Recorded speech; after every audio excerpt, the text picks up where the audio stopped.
Hello नमस्ते everyone. म चाहिँ आज माइक किनेको छु हैन।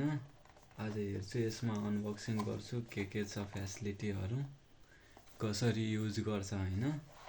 म आज हेर्छु।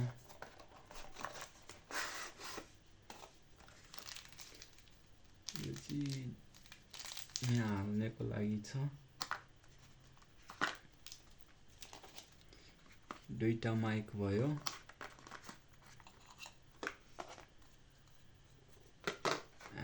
प्लस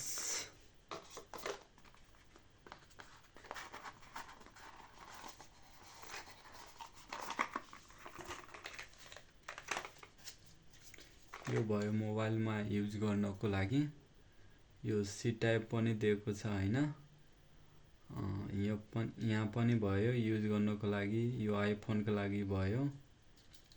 यसबाट चाहिँ थिचिराख्यो भने अन हुन्छ, फेरि प्रेस गर्यो भने एकछिन होल्ड गर्नुपर्छ, अफ भयो। यो चाहिँ जान्यो हैन। यो चाहिँ इजी नै हो युज गर्नको लागि।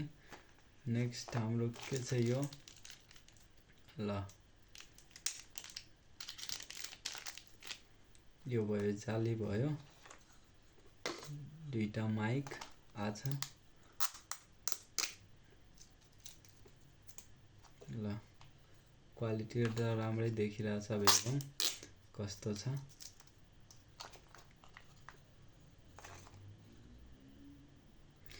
यो छ यहाँबाट अन गर्न सकियो। ल यहाँ बत्ती बलिरहेछ है, अन भइसकेको छ। नेक्स्ट थिच्यो भने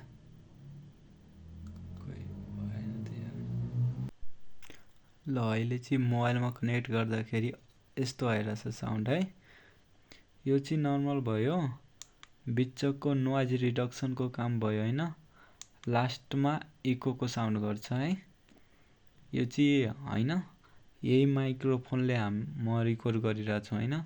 अघि न खेर देखाइरहेको थिएन, बट मोबाइलमा प्रयोग गर्दाखेरि देखाइरहेछ मजाले। प्लस माइनस दिएको छ हैन। बढाउन पनि सक्यो, घटाउन पनि सक्यो। इजी नै हो चलाउनको लागि। जस्ट अब यसमा चाहिँ यो सायद यही युज हुन्छ होला। यहाँ ल झरिसकेको छ। यो यहाँ युज गर्नको लागि भयो। यो भयो चेप्नको लागि। टी सर्टहरुमा हामी हैन मजाले चेपेर प्रयोग गर्न सकिहाल्छौँ हामी। यो चाहिँ भयो, यसमा यो पनि भयो। अर्कोमा हाल्दिम।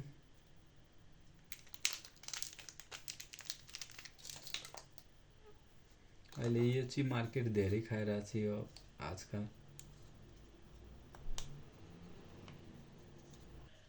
यो हेडफोनको लागि भयो। यो चार्जिङको लागि भयो। दुवैमा सेम छ है। यहाँ हेडफोन, यो चार्जिङ। यसको चाहिँ काम हामीले सकाइसकेका छौँ। यसले पनि अन अफ गर्न थाहा भइसकेको छ। यो मोबाइलमा युज गर्न मजाले पाइयो। नेक्स्ट अर्को के छ ल डाटा केबल पनि दिएको छ हैन। चार्जर दियो भने झन् राम्रो हुन्थ्यो। अब चार्जर चाहिँ पाइएन। जे होस् यिनीहरू हो युजको लागि मोस्ट वान्टेड। अहिले युट्युबको लागि मोस्ट प्रयोग हुने। ल अब नेक्स्ट अब छिटै हाम्रो ब्लगिङ भिडियो पनि बिस्तारै आउँछ। हजुरहरू पनि लाइक, सेयर एन्ड कमेन्ट गरिदिनु होला। हस्, धन्यवाद आजको लागि।